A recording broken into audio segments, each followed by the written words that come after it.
Hello, this is the trade site Forex market preview and international economic data roadmap for the week beginning Sunday, the 13th of May and ending Friday, the 18th, which will be options expiration for May. Here's a look at the dollar index. Went up and back and basically closed where it started for the week. Let's look at the daily charts of all the major indices. Then we'll look at or the major pairs. Then we'll look at the intraweek action, and then we'll go from there. Here's a look at the euro dollar down and back up. It's the inverse of the dollar index like it usually is anymore. The pound put in an amazingly flat week. I mean, just so horrible. Euro yen, not much there either. I mean, really, this was one of the flattest weeks in Forex in a while. The Aussie dipped and came back. Pound yen, nothing at all. Pound Swiss, nothing at all. New Zealand dollar, nothing really at all. So it's one of the flattest weeks we've seen in a while. Here's the 30-minute candles, 30-minute candles on the euro dollar, 160 pips from high to low. Pound dollar, 140, 160 pips from high to low, basically, and most of that was on Thursday.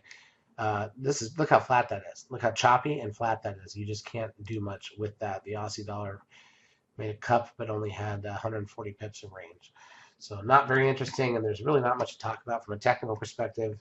Couldn't have been a less interesting week. Here's a look at the data coming out this week. Japan's PPI, China foreign direct investment, moving into Monday morning. Japan's preliminary machine tool orders, monetary policy meeting minutes out of Australia, fixed asset investment, industrial production, and retail sales out of China, 30-year bond auction out of Japan. That gets us all the way to Tuesday. Tertiary industry activity out of Japan, German preliminary GDP, French final CPI, PPI out of Switzerland, unemployment rate out of the UK, Europe's flash GDP number, 5 a.m. Eastern time on Tuesday, along with the German zoo economic sentiment, industrial production. Then the U.S. finally has retail sales, Empire State Manufacturing Index, mortgage delinquencies after that, business inventories 30 minutes into the stock market, along with the NAHB Housing Market Index, New Zealand's GDT Price Index, preliminary GDP out of Japan, Westpac Consumer Sentiment out of Australia, along with Wage Price Index. On Wednesday, revised industrial production, German final CPI, broad European CPI, German 10-year bond auction, manufacturing sales out of Canada in the morning here in the U.S., along with housing starts and building permits here in the U.S., capacity utilization and industrial production here in the U.S., crude oil inventories here in the U.S.